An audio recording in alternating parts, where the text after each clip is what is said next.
introducción a medida que yo lo desarrolle, porque entiendo que es importante desarrollarlo, aunque no es un tema importante en la Biblia, es decir, no ocupa el primer lugar en la Biblia. Vamos a abrir nuestra Biblia en 1 Corintios, capítulo 14, versículo 22.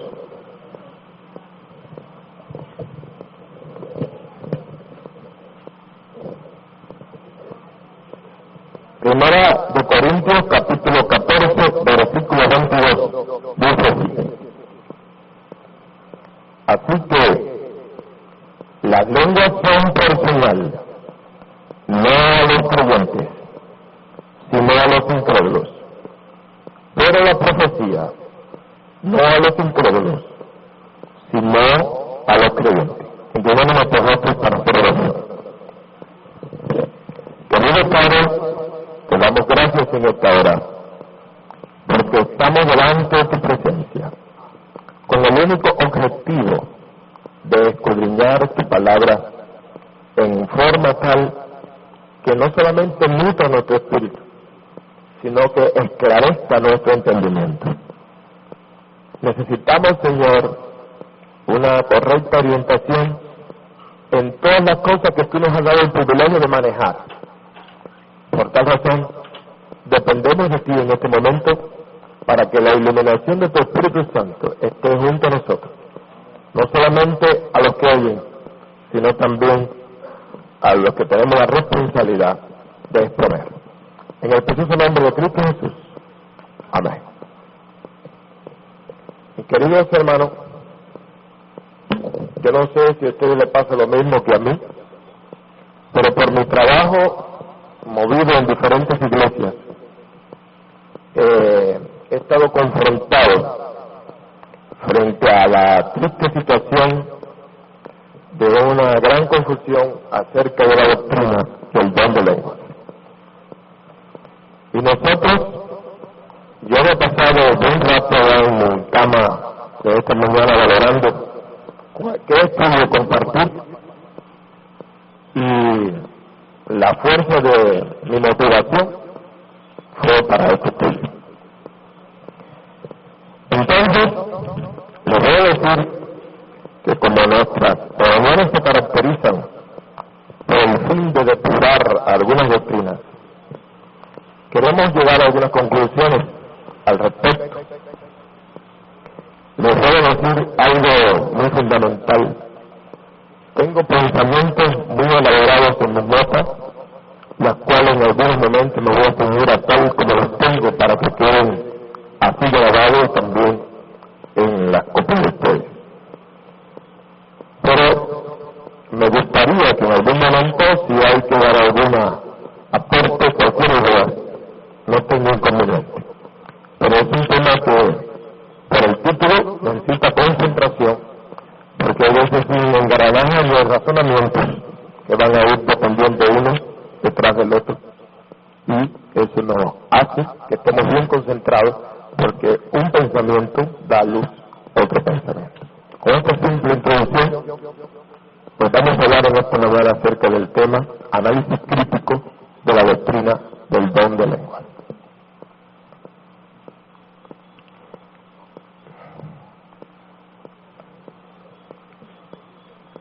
Este tema, queridos hermanos, se ha tornado totalmente controversial en la iglesia, y mucho más en el mundo carismático.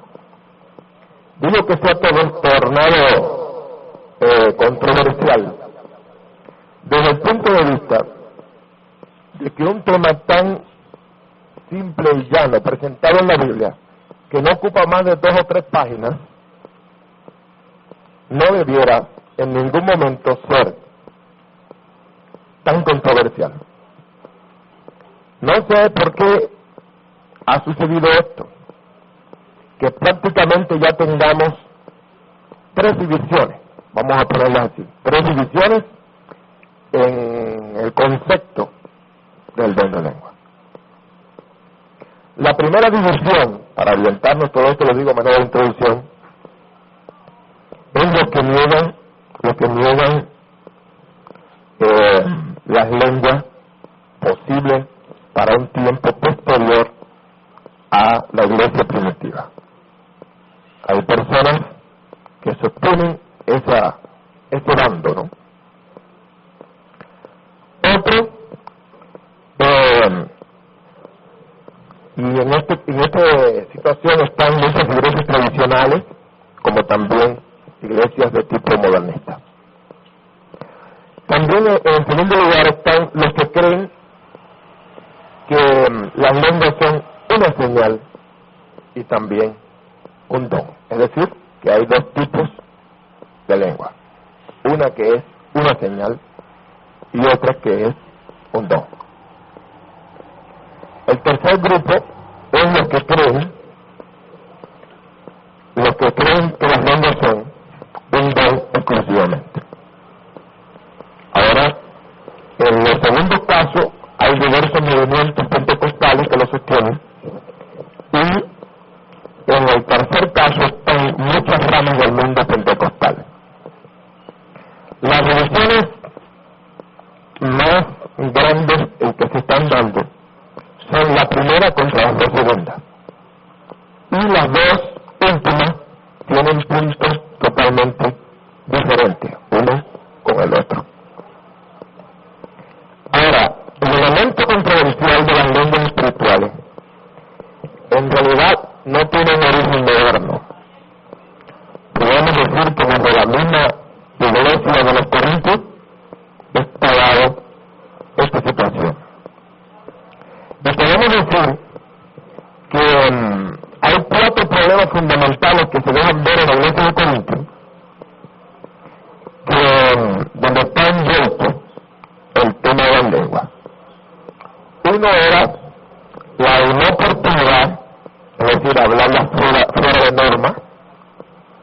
La otra era la simultaneidad, es decir, hablarlas al mismo tiempo con otras personas.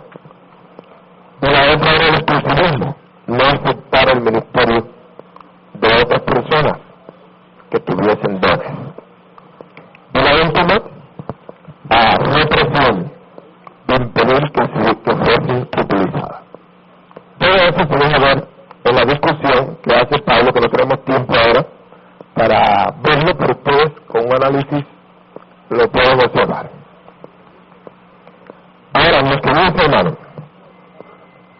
nosotros sabemos que las lenguas tienen una relación promisoria desde antes que apareciesen en las escrituras. Marcos 16 y 17 están planteadas por Cristo mismo. Un pasaje que se ha puesto en tela de juicio por algunos críticos desde el punto de vista que no aparece en los manuscritos más antiguos. Pero ustedes saben bien que es la eterna discusión de la alta crítica y la baja crítica. A ver quién es el que busca el manuscrito más antiguo para asentar verdades. De todas maneras, nuestra Biblia está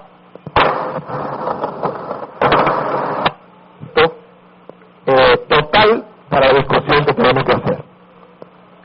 Pero en 1 Corintios 14:21, Pablo hace una referencia y hace alusión a un momento donde se habló del don de lengua en Isaías 28, 11 y 12. De manera que tiene una relación promisoria. Era algo que estaba prometido.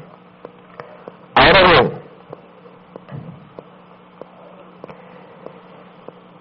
hay muchas cosas que hay en este tema.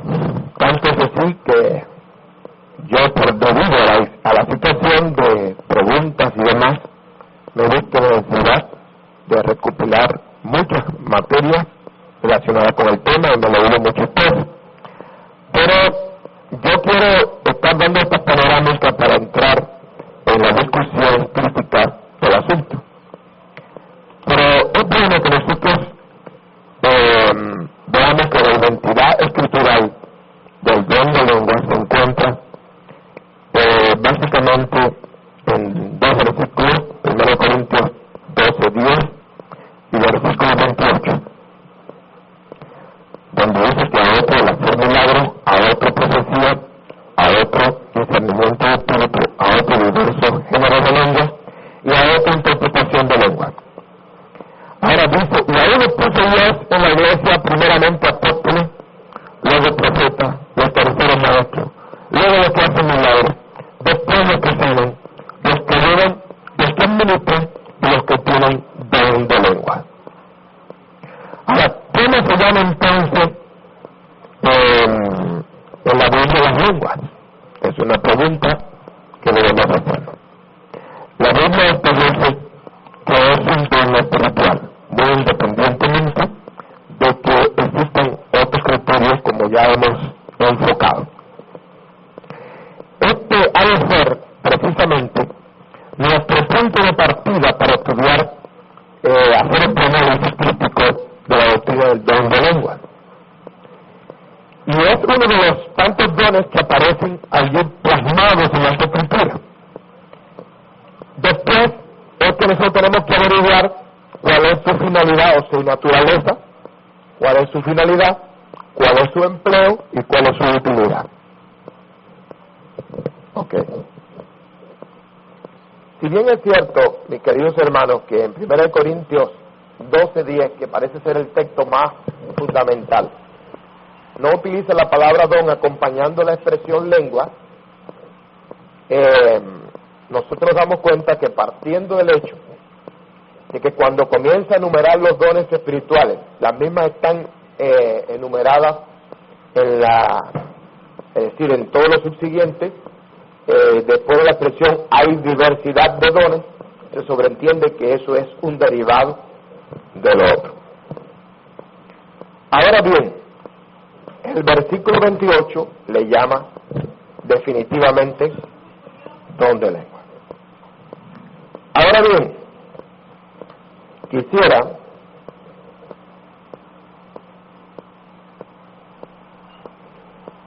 que nosotros pasásemos a considerar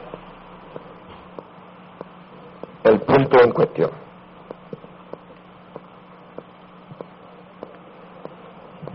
Las lenguas, mis queridos hermanos, se han tornado un tema controversial en la teología y en la experiencia personal de muchas personas.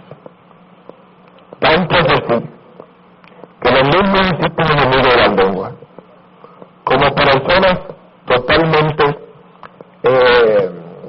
confundidos con el tema de la lengua, otros decepcionados de este mundo y otros en un estado de postración o frustración, porque yo diría que ha dejado tanto que desear algunas cosas planteadas y algunas experiencias manifestadas, de la cual muchas personas se sienten así. La razón por la que traemos este tema no es tanto por la situación que cualquiera de nosotros podamos tener en particular con respecto a la lengua, sino que nos vemos en el deber de tener patrones muy bien definidos para poder orientar al mundo que acude a nosotros en la iglesia buscando nuestra orientación, nuestra correcta orientación. Ahora bien, tenemos que decir, mis queridos hermanos, que vamos a establecer como primera cosa algunas preguntas de tipo reflexiva, teniendo muy presente en nuestras mentes aquellas personas que han querido establecer una especie de división, que es lo que más controversial y problemático se ha hecho.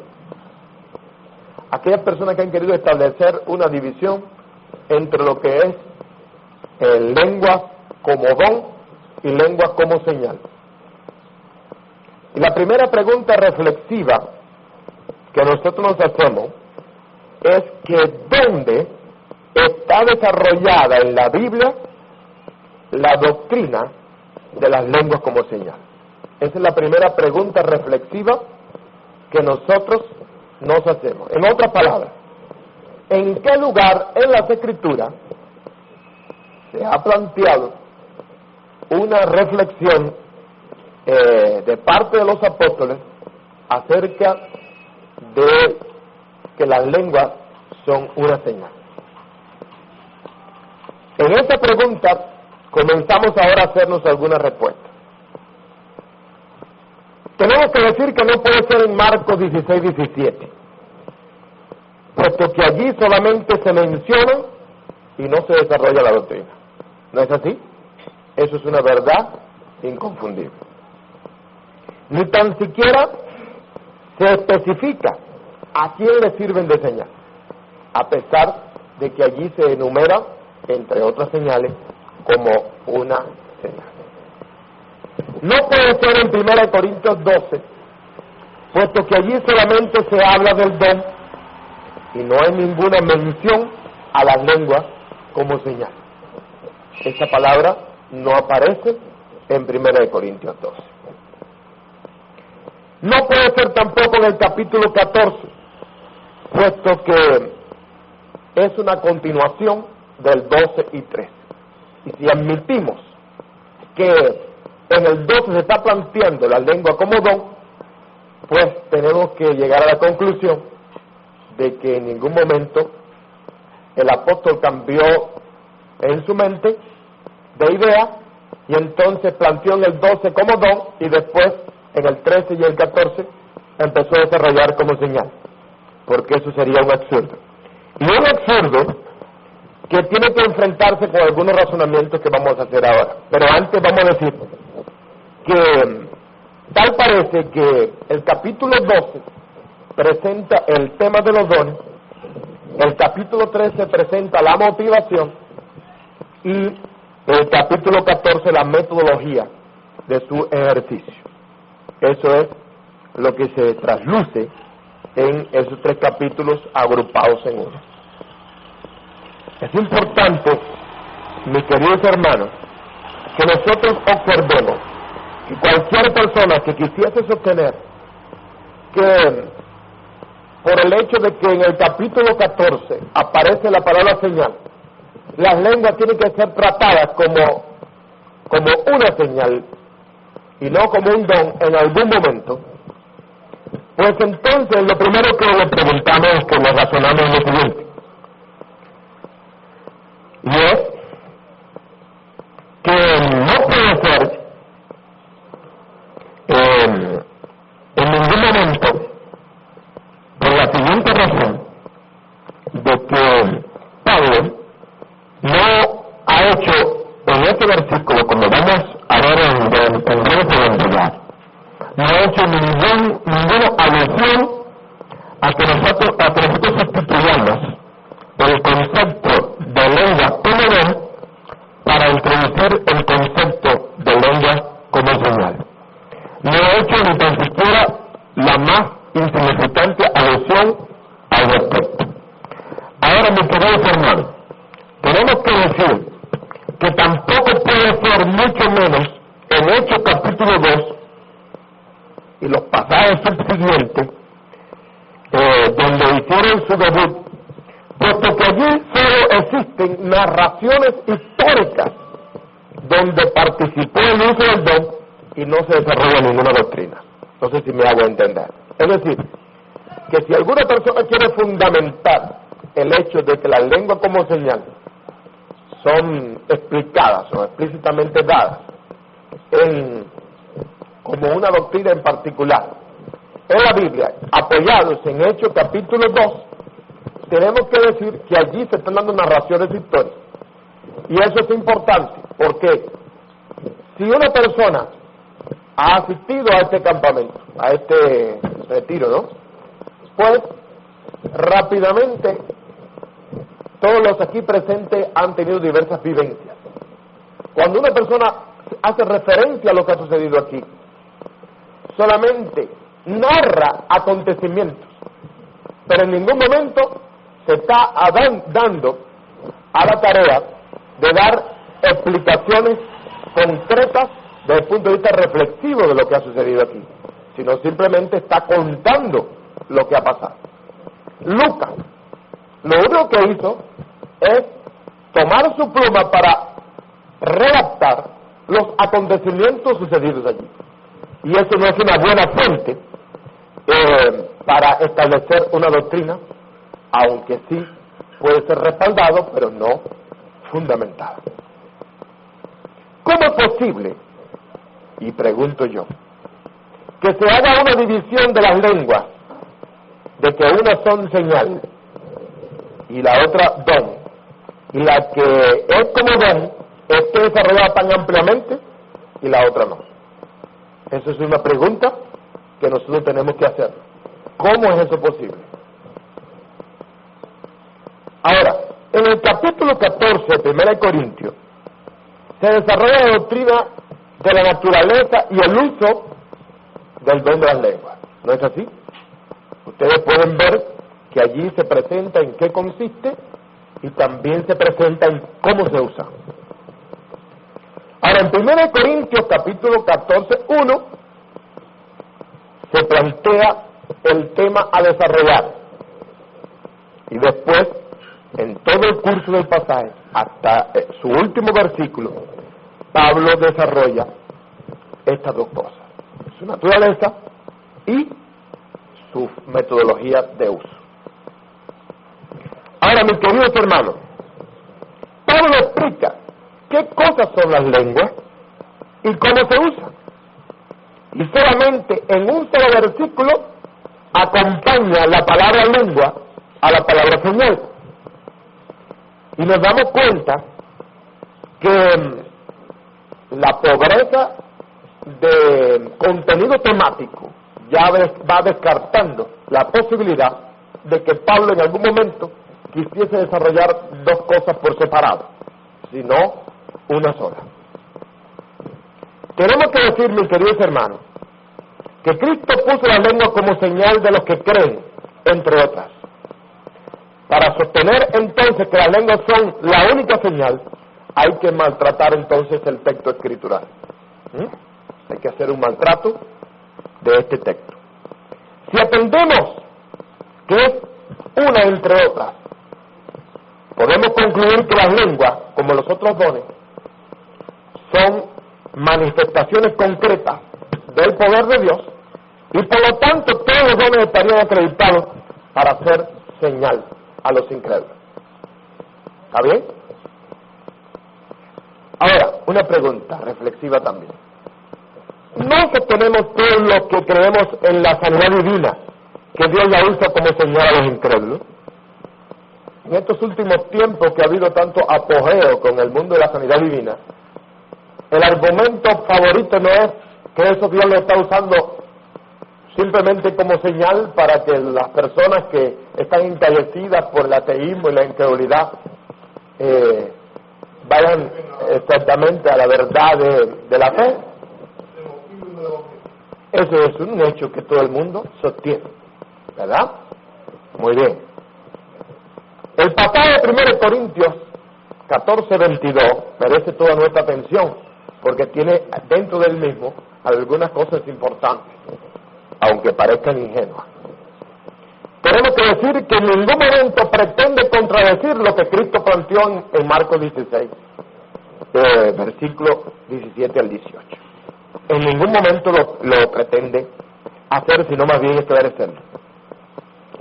Si partimos de la base de que todo el argumento que antecede 1 de Corintios 14, 22 es el desarrollo total de la doctrina del don y no otra cosa. Ahora, nadie puede poner oración sin caer en un conjunto de violaciones hermenéuticas imperdonables.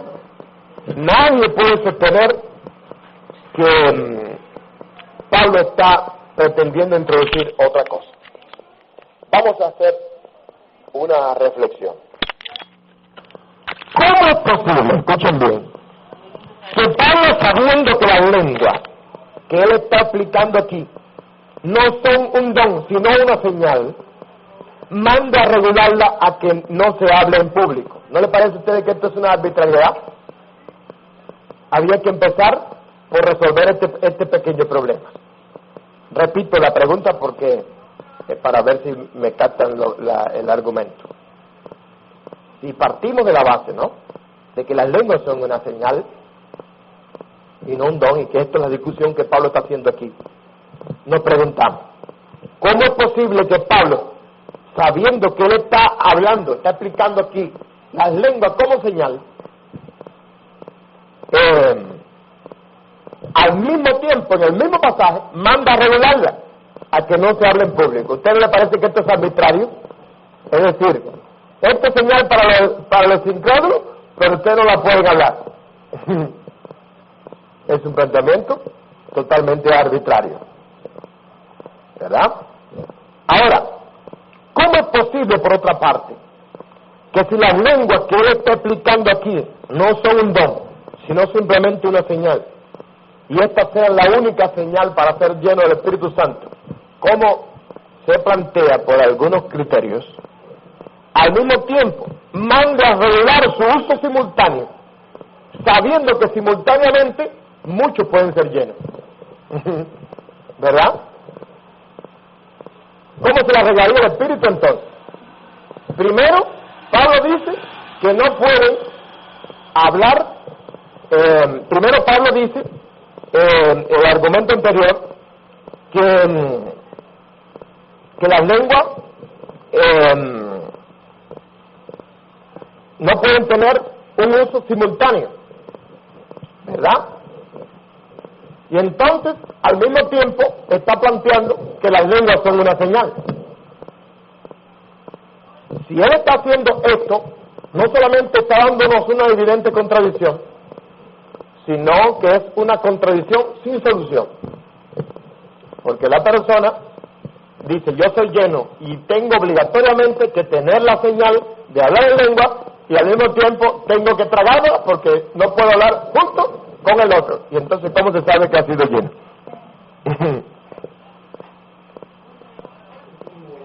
¿Eh? Muy bien. Entonces había que poder hacer una cola, ¿no? Ahora le toca, pero eso no es lo usual. Lo usual es llamar a toda la multitud para que venga aquí, que todo eso por fe se recibe y no hay problema. Venga para acá y entonces después todo el mundo entra en acción. Yo le decía, y sigo insistiendo en la idea, que no, es decir, que después que llegamos a entender algunas cosas en la vida espiritual, no creo que las lenguas son un tema en la Biblia de tanta importancia, pero tener una definición completa sí, hermano, porque es un tema que se ha tornado muy problemático en la iglesia. Debo decirle que a mí hace poco una hermana me llamó, me dijo, hermano, yo tengo una confusión tremenda con este asunto, y en mi propia denominación, que nosotros tenemos secretario, hay algunos pastores que tienen este enfoque y será formado ahora una arroz con mango que no sabemos cómo lo van a resolver. Ahora bien, hermano, la otra cosa es esta. ¿Cómo es posible también, si no se trata de un don, lo que está desarrollando Pablo aquí, que él puede explicar los diversos usos que tiene la lengua, como lo son orar en el Espíritu, cantar en el Espíritu, y al mismo tiempo proponer que es una señal simplemente? Pablo plantea toda una serie de usos personales que tiene el don, y al mismo tiempo cómo vamos a pensar, cómo lo vamos a arreglar para que puedan tener los dos oficios simultáneamente si son de carácter personal. Si Pablo está pensando, igual que otros intérpretes, que las lenguas son la única evidencia de ser lleno del Espíritu, preguntamos, ¿por qué él no lo aclara en 14:22? En el versículo que leímos como audio ahorita. Cuando él está hablando allí del oficio de la señal, de la lengua como señal, o sea, del don como señal, ¿por qué no aclara el asunto? Y de ser así, ¿por qué la señal es para los incrédulos, que nada saben de ser llenos, y más bien lo dice así, de la profecía, en 1 Corintios 14:24? Vamos a buscar allí en el pasaje para tener una clara visión. Dice, así que las lenguas son por señal no a los creyentes, sino a los incrédulos. Escuchen bien, la palabra señal, al lado de lengua, se plantea aquí con un propósito de establecer que son como señal a los incrédulos, ¿verdad? Pero la profecía no a los incrédulos, sino a los creyentes. Ahora bien, cuando nosotros observamos eso, es que decimos que de ser así, es decir, de que Pablo esté hablando allí discutiendo el tema de la señal, ¿por qué la señal es para los incrédulos? Que nada saben. Pregúntenle a algún incrédulo por ahí qué cosa es ser lleno del Espíritu Santo, para ver si ellos pueden dar alguna explicación del asunto. ¿Entiendes? Si ese es el único el oficio que se le quiere dar a esta lengua como señal para hacerle bien a ellos, ¿qué necesidad tiene un incrédulo de confirmar si una persona es llena del Espíritu Santo o no es llena del Espíritu Santo? Si lo primero que tiene que hacer es entender en qué consiste el asunto. ¿Entiendes? Ahora, si no está aquí desarrollando la doctrina del don, había que sostener que tampoco ser lleno del Espíritu es para todos. ¿Verdad? Dado a que en 1 Corintios 12:30 él establece que no todos tienen lengua. ¿Verdad? Ahora es bueno señalar que precisamente en este pasaje es donde él le llama don de lengua. En este precisamente pasaje es donde él le llama don de lengua. Entonces, podemos asegurar que cuando Cristo hablaba de las lenguas, entre otras señales, lo hacía partiendo de la base de que las lenguas como tal, siendo un don espiritual, durante el ejercicio del mismo,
Esa es la idea que se puede desprender del asunto.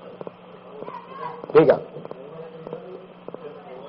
Exactamente. Y como es una señal del poder de Dios, en resumida cuenta puede ser de impacto a cualquier incrédulo, como también a...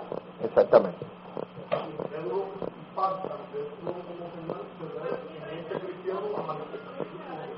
Pero es una categoría que en este caso tienen todos los dos. Es decir, es una categoría del poder de Dios.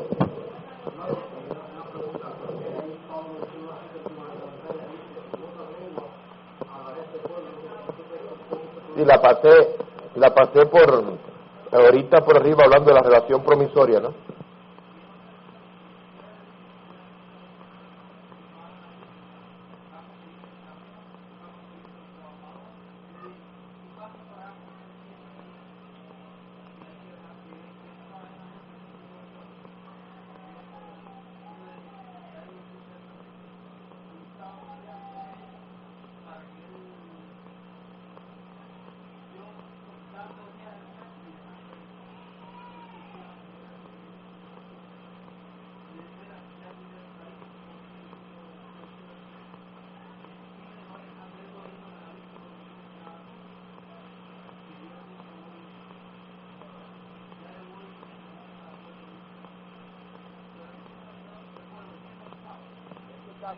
La palabra puede verse también de este mundo religioso obstinado, ¿entiende? En no aceptar la verdad de Dios. Ahora bien, después de este razonamiento, hermanos, podemos concluir satisfactoriamente que no existen unas lenguas como señal y otras como don, sino que existen un don que sirve como señal, y es lo que parece que Pablo quiere establecer aquí. En 1 de Corintios 14:22 se hace ver en qué sentido las lenguas son señal y también la profecía, porque aquí en este pasaje no solamente habla de la lengua como señal, sino que incluye la profecía también. Yo sé que es difícil porque no es una cuestión boqueada, sino es una cadena de razonamiento. Seguir el juego es difícil. Ahora bien, la proposición que está en ese versículo que dice, pero la profecía, demuestra que está propuesta como una señal también. Es decir, que es un pensamiento unido. Y lo leemos otra vez para refrescárselo en sus mentes. Dice así: así que las lenguas son por señal, no a los creyentes, sino a los incrédulos. Pero la profecía, vamos a arreglarlo. Sin embargo, la profecía, a diferencia de las lenguas, es también una señal, no a los incrédulos, sino a los creyentes. ¿Se da cuenta? Así que, parafraseando el texto, es como vemos la utilidad de la expresión pero la profecía, para darnos cuenta que se está planteando dos cosa como señal. Por lo tanto, es el texto que menos le sirve, a mi juicio, a los que sostienen el criterio de que esta doctrina es como señal. Ahora bien, Pablo establece como una especie de comparación en toda la discusión del capítulo 14 de Corintios. Una vez está hablando de sus contrastes, es decir, entre la profecía y las lenguas. Una vez está hablando de sus contrastes y otra vez está hablando de sus puntos afines. Si ustedes leen el pasaje, se darán cuenta que esto es lo que está sucediendo en esa discusión. Son los dos textos favoritos, que parece que eran los que estaban trayendo complicaciones en la iglesia de los Corintios. Son los dos textos que él utiliza con el fin de esclarecer el asunto. Ahora, si partimos de la base que las lenguas aquí, como don, son señal, hay una conjunción adversativa planteada ahí, pero que acredita que la profecía, como don, también es una señal. Y si queremos fundamentar la lengua como señal en este versículo, nos vemos obligados a fundamentar la profecía también en este mismo versículo como una señal. Ahora, no puede preferirse, bajo ningún concepto, caprichosamente, que se acepte una, que lo que hacemos con una y la otra no. Pero hay otro razonamiento que se deriva de ahí, y es que si hay más de una, y en Marcos 16, 17, en lo adelante, se plantean más de uno también, tenemos que decir que Pablo y Cristo se dan la mano en el mismo concepto, que no se trata de uno solo don, sino cualquiera de los dones, simple y llanamente que aquí Pablo no podía hacer la larga lista de todo, porque no es lo que estaba discutiendo. Lo que él estaba discutiendo en este pasaje eran los puntos afines y desafines de la profecía y las lenguas. Pero me parece a mí que si Pablo estuviera discutiendo más dones en este capítulo, hubiera establecido algunas cosas. Además, el punto en discusión era hacer valer la profecía desde el punto de vista utilitario por encima de las lenguas en su uso personal. Eso es el punto en discusión. Sí, también. Como no, tiene más alcance en todo sentido. Ahora bien, hermano,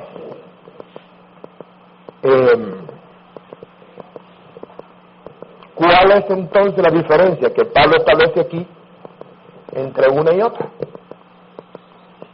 Pues simplemente, hermano, en el género de persona para el cual sirve de señal.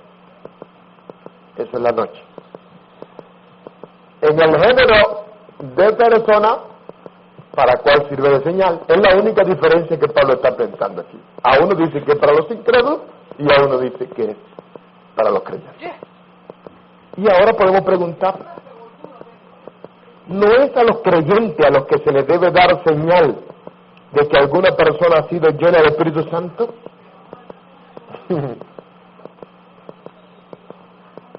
¿Qué saben entonces? Y repito como ahorita, los incrédulos de qué cosa es ser lleno del Espíritu Santo. Por lo tanto, podemos descartar, hermano, satisfactoriamente, de que las lenguas son planteadas simplemente en la Biblia como un don espiritual, que puede, y es mi punto en discusión, que pueden ser utilizados como una señal, y no que existen dos lenguas. Una para un momento específico donde un batallón de personas se para delante de un predicador y todo el que se le ocurre se levanta y le pone la mano y ya. Una así y la otra para que en otro momento específico la persona después, yo no sé, yo pudiera hasta apelar al hermano Jorge Wilson, que lo tengo aquí bien cerca, de lo que él sabe que me pasó a mí en una oportunidad. Fíjese usted, si era tan grande mi confusión, que viajé 4 horas de pie en una guagua para ir a ver a Wilson. 4 horas de pie en una guagua. Usted puede imaginarse qué clase de confusión tenía yo en mi mente. ¿Te quiere que sea sincero? No sabía si era cristiano o no.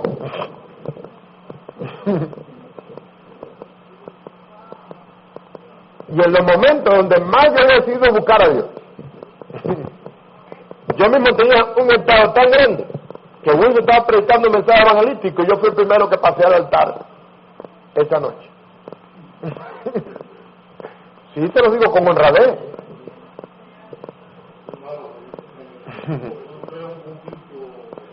Sí, sí.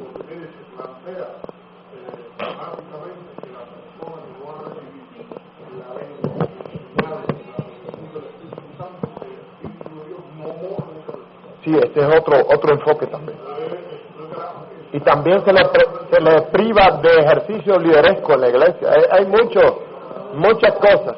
Y además coacciona y presiona a la gente a que, aunque sea, tengan que hacer un artificio. Bueno, eso lo tengo más adelante, pero yo creo que el tiempo no me alcanza para llegar allá, ¿no?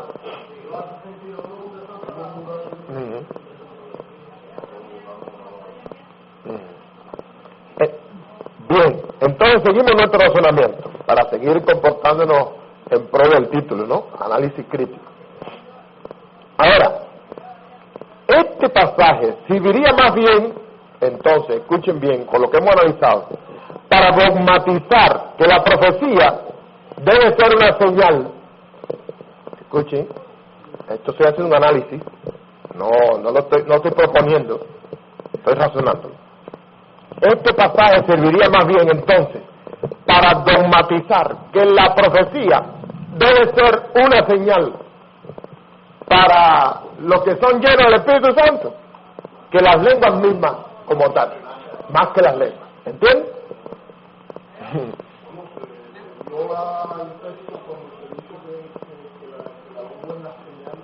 Exactamente. Ahora, continuamos nuestro análisis. Muchos pretenden categorizarlo donde menos se puede hacer, en Hechos 2:4. Las lenguas de Pentecostés presentan tres significativas características y una clásica situación. Repito, presentan tres significativas características y una clásica situación. Primero, fueron lenguas idiomáticas. Hechos 2:6-11. Es el término que más propio veo para referirme a él.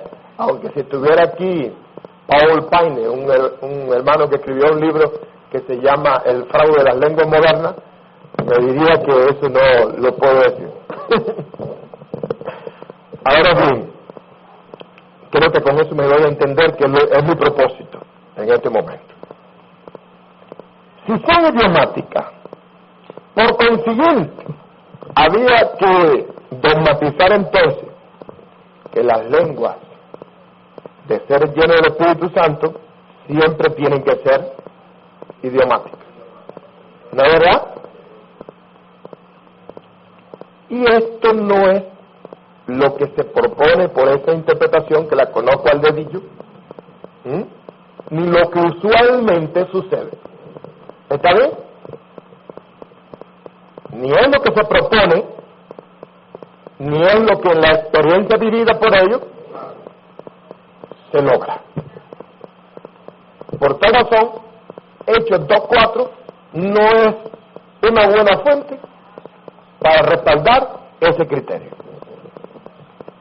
La segunda cosa, mi querido hermano, es que tuvieron traducción y no interpretación por medio de la interpretación.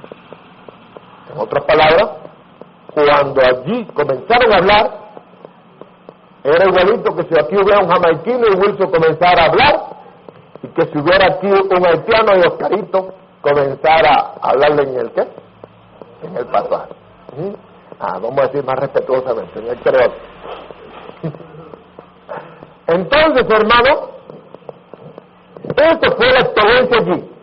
Tampoco es la experiencia vivida ni lo que se propone. ¿Está bien? Ahora, la tercera cosa es que estas lenguas de Hechos 2:4 estuvieron acompañadas de otras señales de carácter espectaculares y sensorios. Es decir, que podían ser captadas por los sentidos. Lenguas repartidas como de fuego y estrepitosos ruidos. Cosa que tampoco es usual en lo que sostienen ese criterio, ni tampoco es común que pueda ser observado. ¿No es así? Por tal razón, yo diría que utilizar este texto para respaldar algo que más bien me lo desmiente es una frustración hermenéutica. Concluimos pues, bueno, es decir que estas señales audibles, ¿no?, y visibles que se dieron allí no se han repetido en la historia.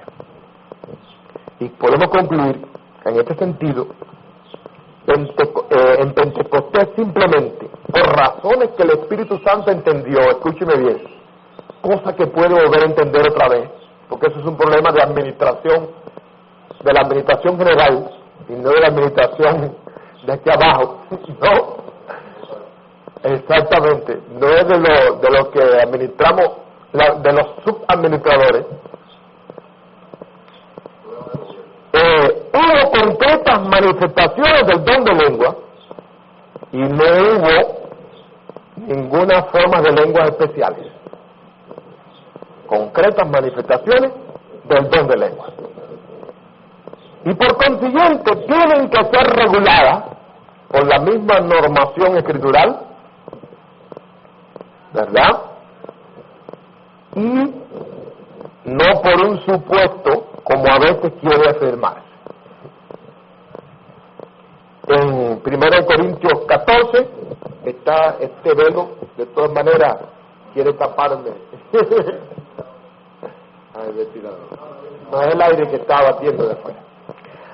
Ahora, hermanos, no podemos asegurar que en Pentecostés hubiera ni tan siquiera, y eso que estaba muy incipiente el asunto, hubiese alguna violación de la doctrina normativa que después Pablo establece.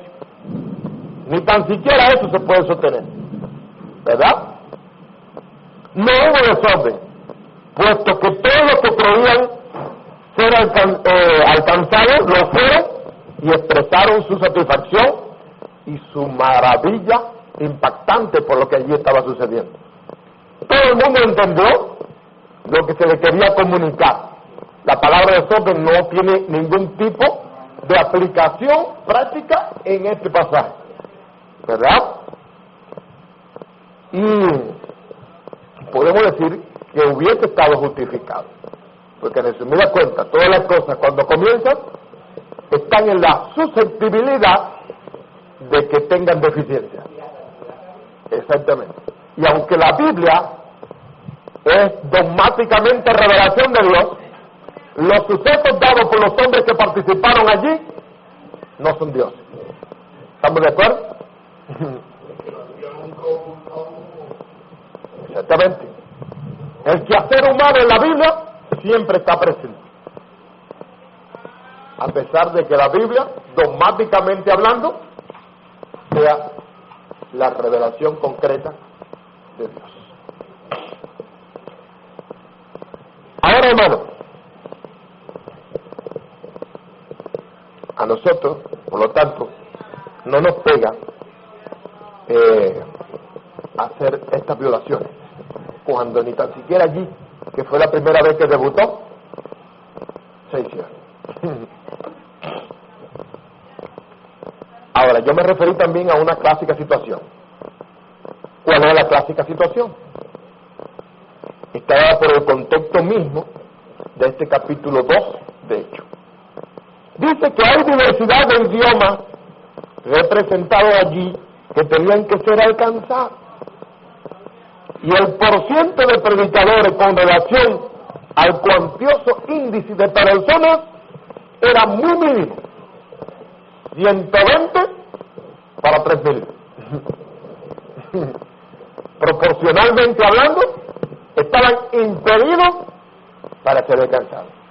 Quizás si los 500 que estuvieron al lado del Señor hasta el último momento se hubieran incluido, todavía el porciento se hubiera elevado. Pero aquí eran 120 para un aproximado de 3.000. El dato preciso que tenemos es el de 120. Y tan siquiera el de 3.000 es un más o menos. Ahora bien, esta verdad explica la magna particularidad del uso del término universal presentado en esta expresión del capítulo 2. Todos fueron llenos del Espíritu Santo y hablaron otra lengua. Es decir, que el Espíritu Santo entendía que lo requería para comunicar lo que él se proponía en ese momento. Exactamente. Ahora, quiere decir que en Pentecostés está justificado de que todos hubiesen recibido esas lenguas para ese fin. Pero empezamos diciendo que es una clásica situación que, vuelvo a repetir, puede ser dada en cualquier momento que el Espíritu Santo lo entienda así. Esa clásica situación. Ahora, creo, mis queridos hermanos, que en circunstancias similares el Espíritu Santo estaría dispuesto a reconstruir los hechos de Pentecostés casi que en todos sus aspectos, solamente que lo entendiera nada más. Por lo tanto, por ahí queda eso acreditado. Pero esto no en ningún momento está planteándonos, hermanos, que haya que crear un estereotipo de lo que allí se pasó para que suceda en todos los casos.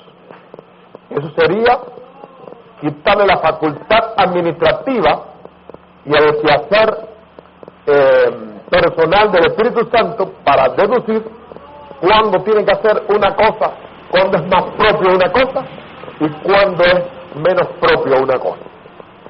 Los que sostienen ese criterio se han enclaustrado en la idea de que tienen obligatoriamente que estar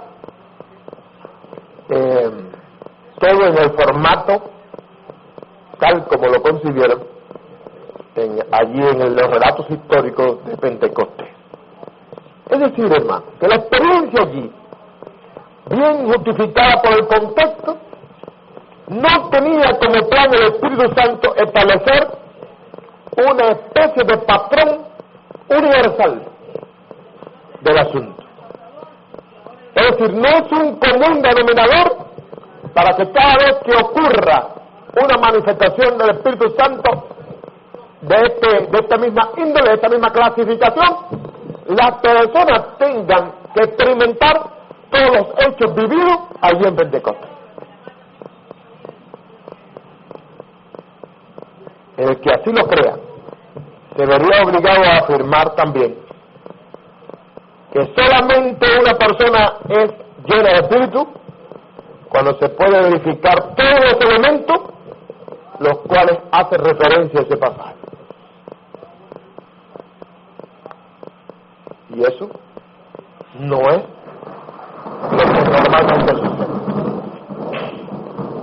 Ahora, hermano, no podíamos asegurar más bien que tal como Pablo lo presenta en 1 Corintios 14, 22, el don de lengua fue como señal a los incrédulos allí presentes, y no vamos ahora a ponernos a investigar la clasificación incrédulo. Es decir, no vamos a pensar ahora qué tipo de incrédulos podrían haber sido, pero que yo creo que allí había de todo género de personas, y como había de todo género de personas y había diversas situaciones, eso es otra cosa que hay con la doctrina del bautismo del Espíritu Santo, que no se toma se toma como punto de referencia lo que ocurrió en Pentecostés y no se analiza que allí hay diversas características de personas, que unos experimentaron una cosa y otros experimentaron otra cosa. El no tener presente eso ha distorsionado también otra doctrina que yo creo que en cualquier momento va a surgir en estas reuniones. Yo me he dado la tarea en estos últimos tiempos de estudiármela y tengo algunas decisiones hechas al respecto, pero me doy cuenta que hay uno de los problemas que están planteados allí es ignorar la gran cantidad de grupos de personas que estaban dados en esa reunión, que unos estaban habilitados para una cosa y otros estaban habilitados para otra cosa, y también a su vez que estaban en una coyuntura histórica donde el Espíritu Santo iba a realizar cosas exclusivas y iba también a realizar cosas que tenían carácter permanente de sucesión, de suceder nuevamente en la iglesia. ¿Entiendes? Así que allí en Pentecostés hay cosas insólitas que no tienen por qué más suceder. Y bueno, no voy a decir más nada porque ya tendría que meterme en la doctrina del bautismo. Ahora bien, hermanos,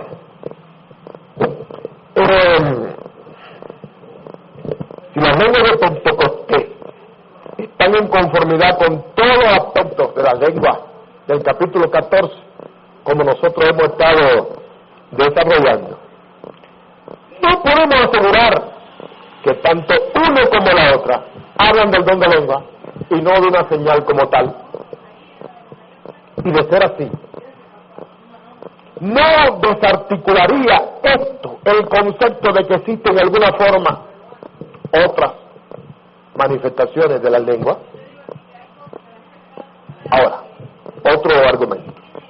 Muchos pretenden respaldarlo con otros sucesos históricos posteriores a Pentecostés que tampoco se ajustan. Los razonamientos anteriores ya de inicio nos sirven para descartarlos, ¿no? Pero vamos a hacer un análisis juicioso de cada uno de estos incidentes, de por lo menos los que voy a escoger, incidentes históricos que todavía niegan esta posibilidad más aún.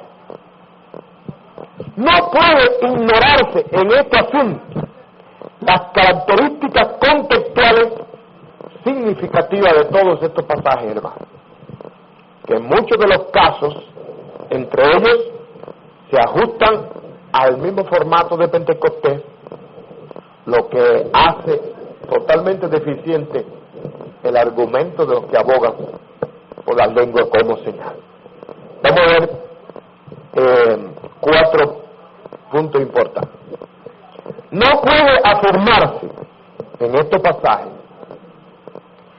que las lenguas que se hablaron fueran idiomáticas, ni la proposición ni el contexto lo aseguran, ni tan siquiera implícitamente. No puede afirmarse de ellos que fueran interpretadas, cosa que ni se puede ver en Pentecostés, véase como interpretación o como traducción, no se puede ver en Pentecostés tampoco. Tercero, no puede afirmarse que se dieron exactamente los mismos antecedentes espectaculares. Cuarto, no puede sostenerse que fue la única señal verificada, ya que al menos en uno de los casos se manifestó también la profecía. Los aferrados a esa doctrina tienen una imaginación muy fértil y son capaces de proponer que también Pablo se deduce que habló lengua, pero eso ya es un supuesto, ya eso no es una proposición del texto, porque después él hace referencia a que él hablaba más lengua que todos los demás, pero caprichosamente no se puede decir que fue en ese momento. Y hay un arreglo, se explica que uno es para los samaritanos, que le hacía falta, otro para los discípulos de Juan, y que cada uno de los casos fundamentales se consideran ahora como cabezas federales, ¿no?, del asunto. Se cogen la señal en lengua, se instalan a las cabezas federales, pero eso todo es suposición y especulación. que como estamos desarticulando todo el asunto por bases tan fuertes, no tenemos por qué asustarnos porque alguien tenga una imaginación tan fuerte. Ahora bien, hermano, por lo tanto, hay que evitarse a crear una doctrina para sostener esto, totalmente a base de suposiciones y no de hechos bíblicos. ¿Entiendes? Para sostener esto, hay que dedicarle a hacer una doctrina de supuestos. Y eso es lo que más critica un fundamental. Las doctrinas basadas en supuestos. Es absurdo que para que se arreguinde de coja como caballito de batalla un argumento que él tiene como falso en la interpretación. Porque para combatir a los modernistas, una de las esgrimas que se hace es precisamente que no se puede establecer doctrina de supuesto.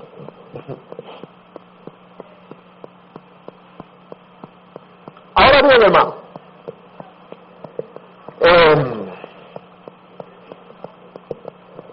si el argumento que sí se quiere sostener en base a la historia, debe sostenerse por la historia y no por esos supuestos reflexivos. Cuando uno va a argumentar una cosa, entonces si escogió la historia, tiene que desarrollarlo en base a la historia. Y si no, entonces está descalificado el argumento. No se pueden coger todos estos pasajes que son históricos para respaldar un concepto tan dogmático, ¿verdad? Y en algunos momentos aceptar algunos cuadros históricos de los incidentes y otros no.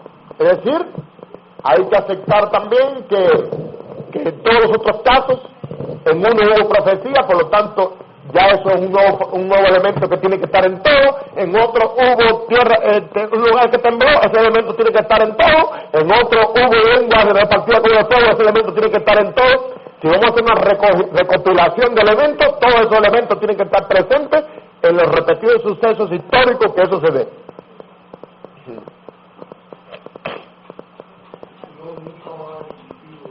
Y si no, tenemos que decir que nunca más ha existido lo que sucedió en Pentecostés.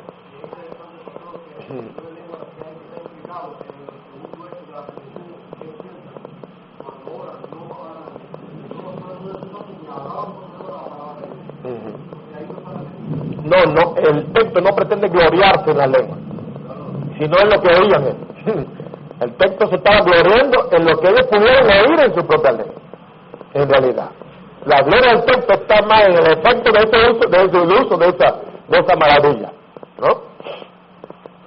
Ahora bien, esto es precisamente, mis queridos hermanos, la gran dificultad que existe para fundamentar doctrina en la historia. Que nos vemos obligados a hacer esquemas. Y eso ha traído grandes trastornos en la teología. Grandes trastornos. Ahora, puede sentarse, ¿no? Si quiere. Cuando nosotros razonamos los relatos de hechos de los apóstoles a la luz de los capítulos que Pablo desarrolla en su doctrina, no solo estamos haciéndolo en el sentido correcto, sino que también nos ahorramos múltiples conflictos. Es decir, la doctrina hay que verla de Pablo para acá y no del comienzo de la iglesia para allá. Porque Pablo es especialista en establecer conceptos doctrinales.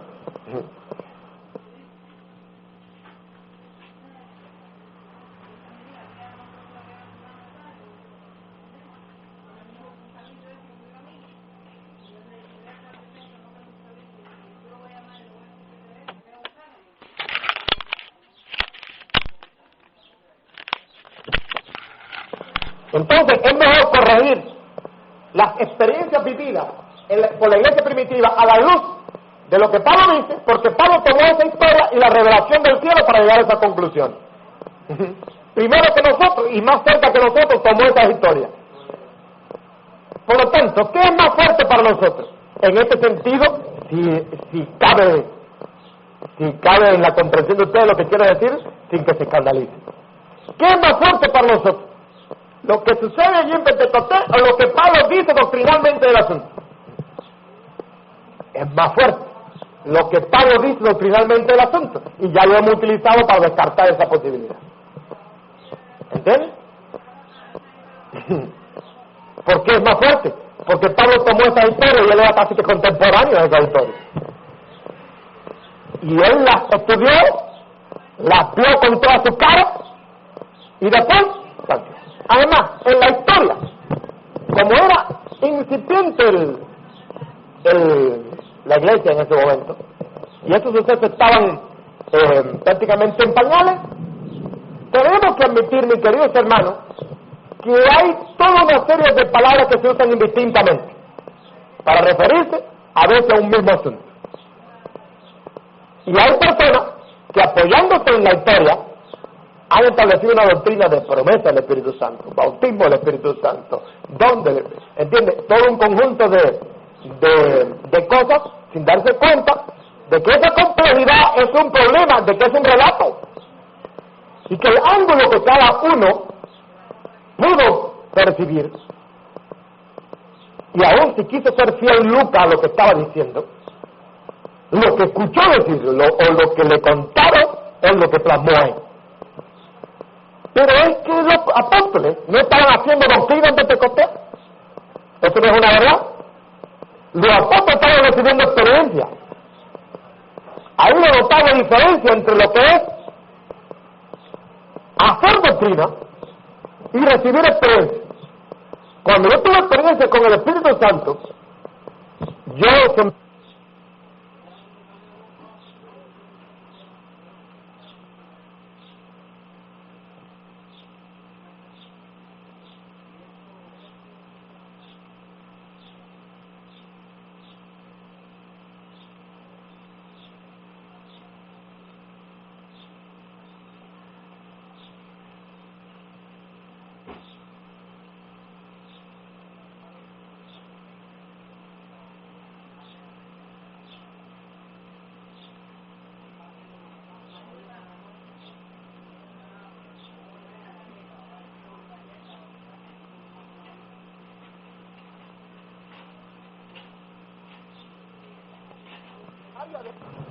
lo que en mis propias experiencias iba a pasar.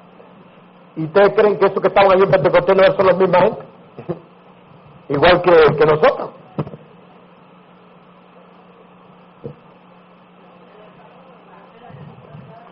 Cuando Pablo presentó todos esos postulados, hermano, lo hizo sabiendo y habiendo conversado ya con Pedro, y ¿qué pasó en Pentecostés? Explícame. Y esto así, mira, pero esto fue así, eso. No se nos puede olvidar eso. Por lo tanto, cuando vamos a ver esto, decimos, ¿qué dice Pablo de las lenguas? Y entonces, planteamos allí lo que él dijo, y ya eso, por ahí empezamos. Pablo se sobreentiende, mi querido hermano, que quería darle forma a lo que un día fue experiencia. Y este en realidad es el quehacer de la teología, o uno de sus quehaceres. Darle forma a nuestras vivencias, a nuestras experiencias espirituales. Voy a saltar ahí una parte. Es necesario ver el uso continuo, por otra parte, de la palabra señal o señales en la Biblia. Yo quiero llamar la atención a ese dato, que es de curiosidad, pero es un argumento fuerte.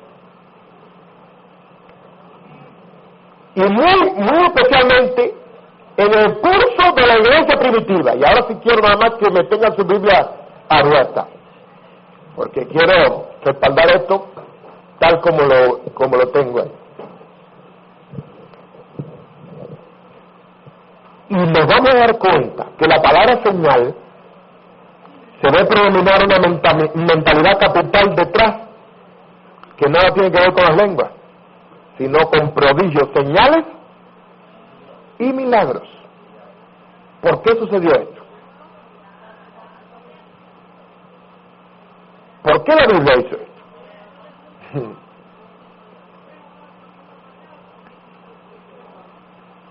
Se puede probar, los que quieren buscarlo, yo no les voy a buscar todos esos textos, yo nada más les voy a decir, ustedes los quieren ir comprobando, lo comprueban para que vean la curiosidad esta.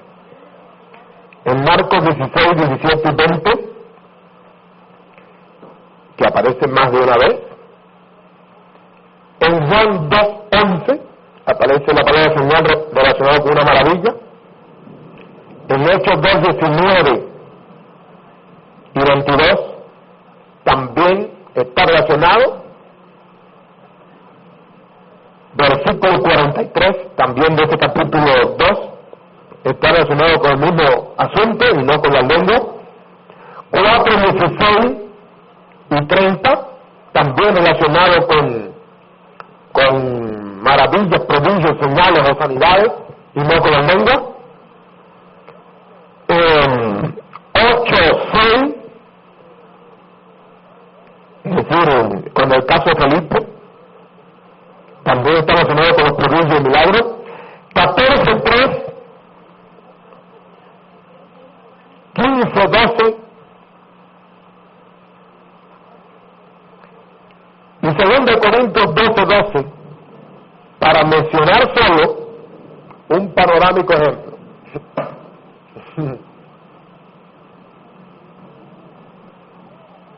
Sin embargo, al lado de la palabra lengua, la palabra señal, única y exclusivamente aparece una sola vez. Y creo que trillamos bien ese pasaje ya.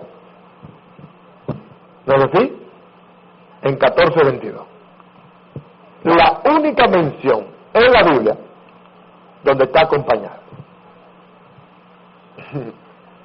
Es una curiosidad que es otro argumento más, que se suma al asunto.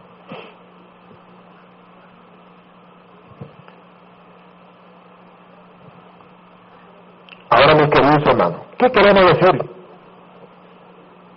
¿Que las lenguas no son una señal? ¿Esa es la conclusión que estamos llegando? En ninguna manera. La conclusión que queremos llegar es a la misma que tienen los exponentes bíblicos.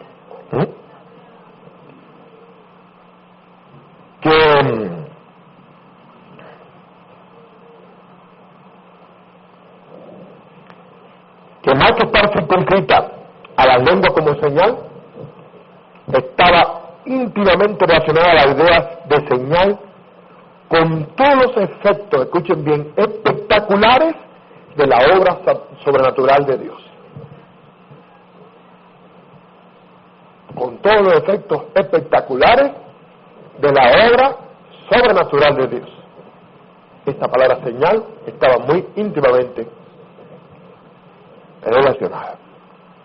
Como las lenguas están dentro de esas manifestaciones, la ponemos en la lista también de las señales.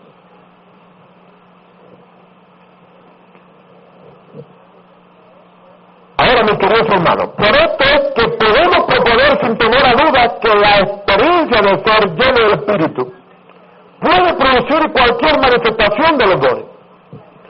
Si atendemos a que esa experiencia no es otra cosa que una investidura del poder de Dios, y que no solamente se comporta como señal,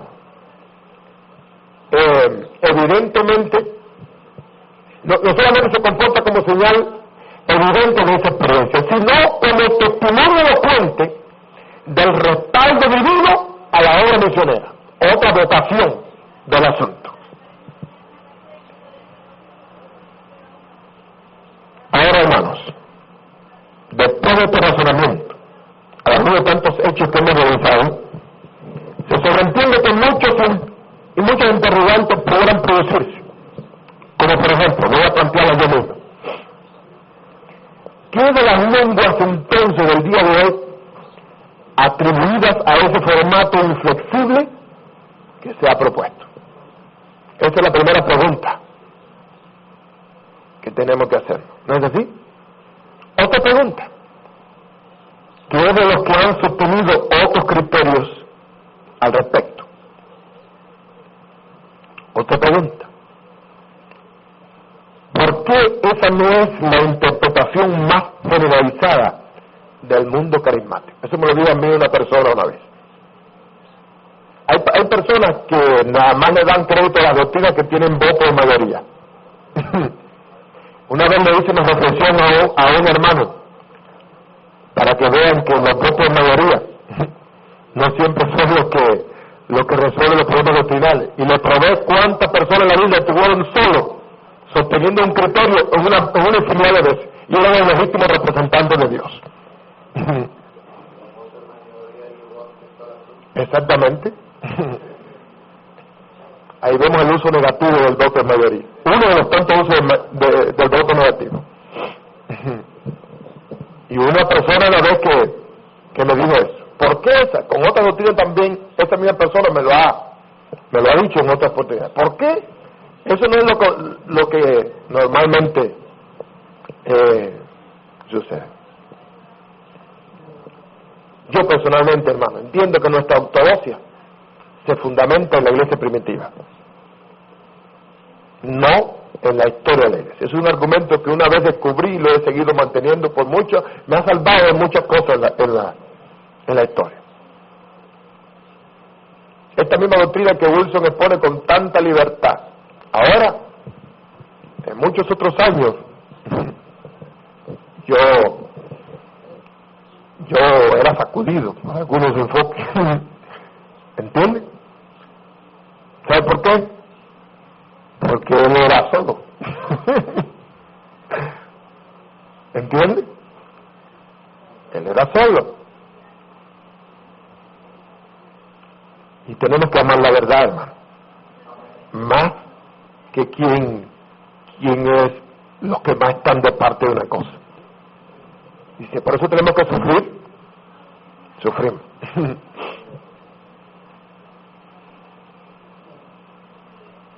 Y hay veces hasta tener conceptos en la vida traen sufrimiento, hermano. Se lo digo con toda sinceridad, traen sufrimiento que debemos adoptar responsablemente. Hay 4 cosas simplemente, y estas 4 cosas sirven mucho más para los que han oído todo mi estudio esta tarde o los que me hubieran oído todo el planteamiento, porque tengo 24 páginas escritas ahí, que nada más he dado 4 o 5, ¿no? Pero lo voy a decir responsablemente y con temor de Dios. Lo que voy a decir esta tarde, lo voy a decir responsablemente porque asumo la responsabilidad, pero al mismo tiempo con temor de Dios. Hay 4 cosas simplemente que quiero destacar. Nuestros juicios quizás puedan ayudarnos a esclarecer algunas interrogantes. Primera, que muchas de las lenguas que muchas personas manifiestan tener pudieran ser el producto de la presunción y no de la autenticidad. Juicio que, repito, emito con temor y temblor. Pero ese juicio lo tengo fundamentado en un largo camino de experiencia. No llevo 2 días en el Evangelio, ni 2 días tratando con carismáticos y algunos frustrados en las esquinas. Y una vez salvé a una persona, casi que se volviera loco. Llegué a su casa y estaba casi de vuelta loca con lo que estaba pasando, con un tirijala dentro del hogar, con unas reuniones que tenían ellos allí. Y el Señor me dio sabiduría para ayudar a esa persona. Y como en esos casos, en mi trayectoria evangelística, he tenido que ayudar. Y solo que me han evocado muchas personas de lo que fueron sus experiencias y la conclusión que han llegado de su propia experiencia. Por lo tanto, aunque este juicio lo hago con respeto, no lo hago fuera de los hechos. ¿Me entiende? No es noticia nueva para nadie que la carnalidad puede impeler a cualquier persona a querer imitar lo que genuinamente es del Espíritu. ¿No es verdad? Si yo no supiera que la carnalidad es tan traicionera, no lo sostuviera. ¿verdad? Y estas cosas, hermanos, tienen tantos ejemplos bíblicos como en la historia de la iglesia, hasta nuestros días. Otra cosa que quiero decir, que muchas de las lenguas que se sostienen haber recibido pueden ser el producto de estados psicológicos, proposición que también hago con respeto, aunque nunca los ando sentado, que también tiene su fundamentación. Y voy a argumentar un poquitico al respecto. Dado que existe una doctrina que le dice el cristiano que no es lleno del Espíritu Santo, vamos a ver el término bautizado, que es el que se utiliza, si no tiene la señal de orar en lengua, y que esto a su vez, si no lo tiene, le priva de algunos privilegios en la iglesia, evidentemente le hace estar bajo presión psicológica, aguardando el clima de su ansiedad.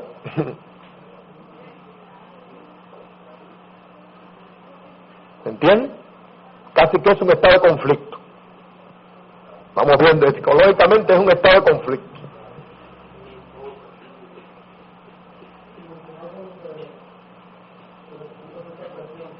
Sí. Sí, sí.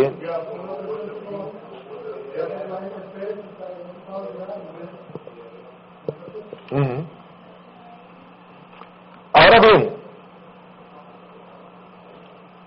para seguir en mi redacción, no ya de ser bautizado en el Espíritu, sino de que en sus labios puedan verificarse pronunciamientos en idiomas celestiales. Tal efecto de presión, hermanos, puede muy bien producirse en determinados momentos, puede producir estados de sugestión, ¿entiendes? Donde la persona fuerza el lenguaje que anhela, pero a la vez privado de la autenticidad de la experiencia legítima del don.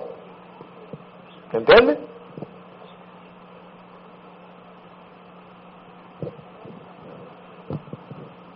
Creo que la fuerza de los hechos y de los testimonios que he escuchado textualmente de algunos decepcionados de las lenguas que me han recibido me hacen concebir este criterio, hermano. Tercera cosa que digo, que muchas lenguas pueden ser el producto del oportunismo carnal. Es decir, que muchas personas, con el fin de acreditar su persona en la iglesia, conociendo todas estas cosas, a través de una supuesta experiencia de hablar en lengua, aprovechan oportunistamente un clima de bendición, operación del Espíritu, para testificar mediante el método de la imitación que han recibido de Dios un lenguaje celestial, y después su testimonio personal, su conducta y todas otras cosas no concuerdan con lo que presuntamente dicen tener. De esto me han dado quejas muchas personas. Y yo estando en una iglesia en una oportunidad, yo estaba en una iglesia y estábamos haciendo una campaña en la otra iglesia, y habían unos jóvenes de Ademoa presentes ahí.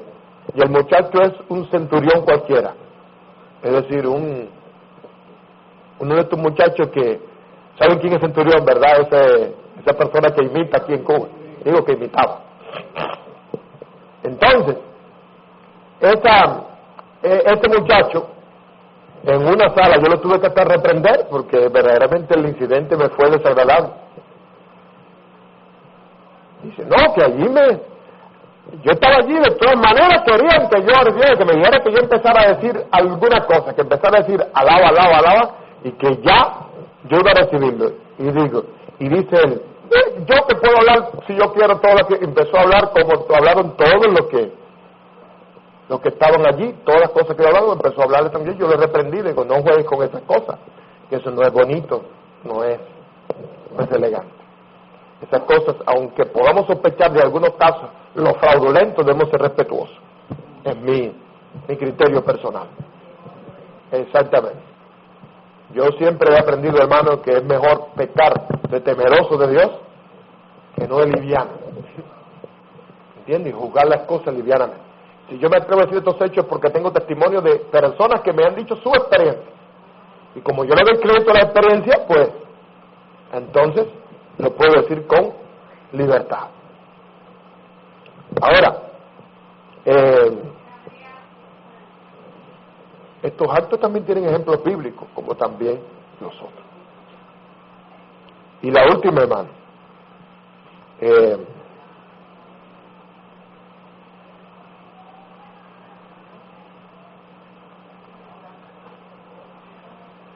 que muchas de las lenguas modernas,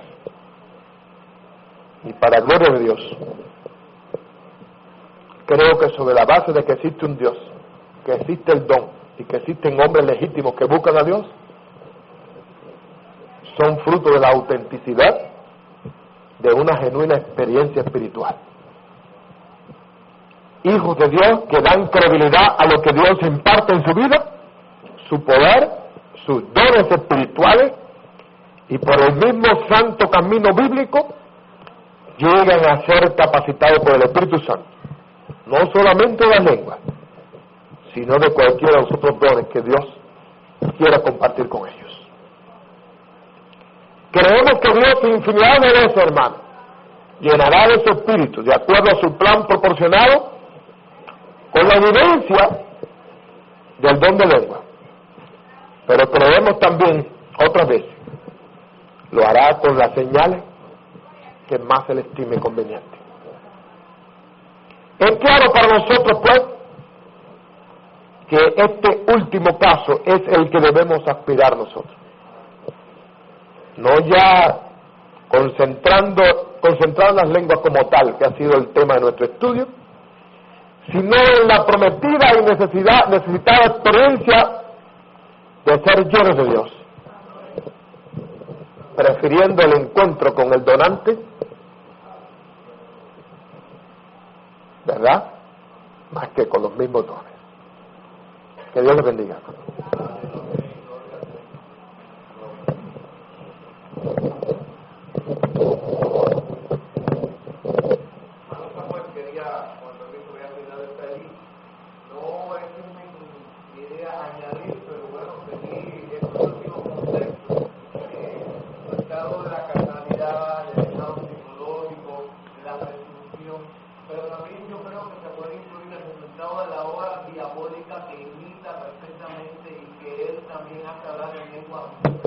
Aunque yo no creo que es el más usual, creo que esa posibilidad está, porque en el mundo pagano hay lenguas también. Sí, bueno, porque es decir, no lo excluye, por eso, no es el más usual. Es decir, yo creo que estos son los más comunes, pero no los rescato, no.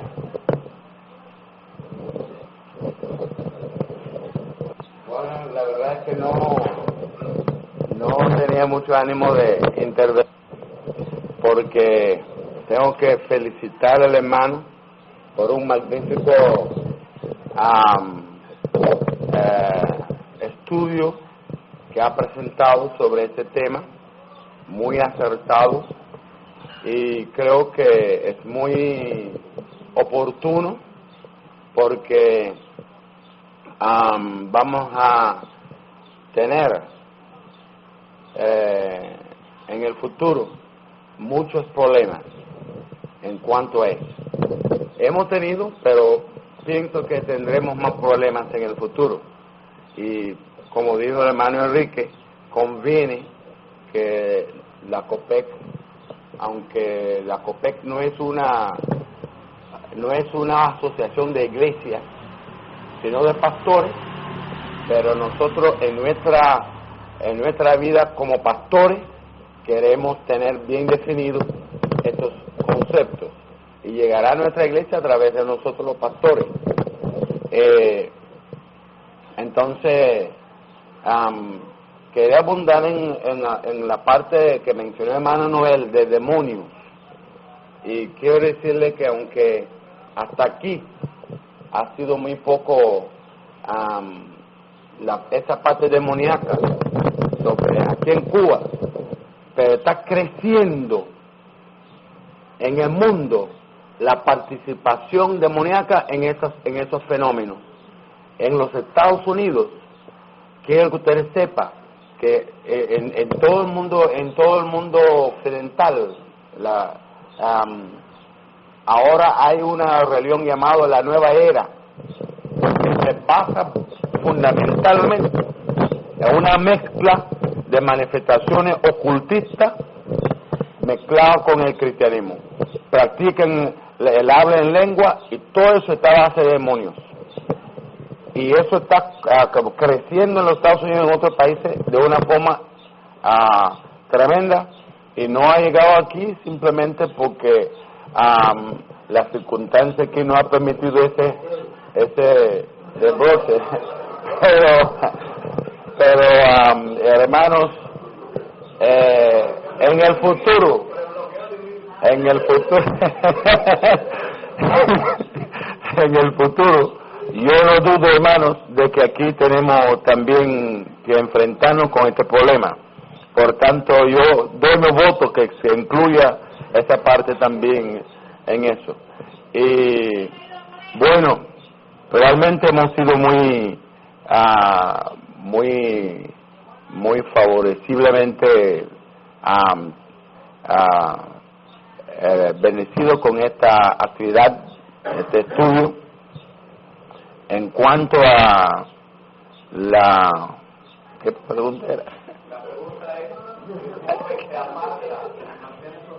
Bueno, hay un principio divino que se puede pensar en este momento, ¿no?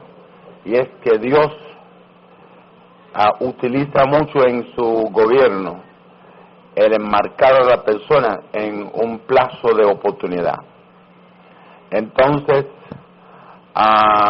el Señor no actúa de inmediato en represalia cuando una persona comete una falta, sino que el Señor enmarca a la persona en un plazo de oportunidad, de modo que usted puede bien ver a una persona ejerciendo no solamente el don de lengua, sino cualquier otro don, y puede haber problemas en ese aspecto. De modo que yo no correría, ¿entiende? Yo no correría a tomar medidas en ese aspecto, ¿no? Pero yo pienso que después que una persona no reacciona positivamente a los esfuerzos que se haga para ayudarle, y uno ha llegado a la conclusión de que esa persona ha comprendido las cosas y de que esa persona se ha endurecido frente al conocimiento que tiene de su situación, y que esa persona premeditadamente está determinado a permanecer en esta posición, yo creo que está justificada una decisión final en relación con esta persona, no solamente en este sentido, sino en cualquier otro sentido también. Por lo menos ese es el principio que practico. Yo no corro a tomar medidas con la gente, sino les enmarco en un plazo de oportunidad. Entonces trato de que entienda, que comprenda, y después que yo me convenzo que la persona comprende perfectamente bien, que se ha endurecido y que está decidido a permanecer premeditadamente esta situación, es cuando se toma medida. Y yo creo que ese es un principio que se debía aplicar en este sentido.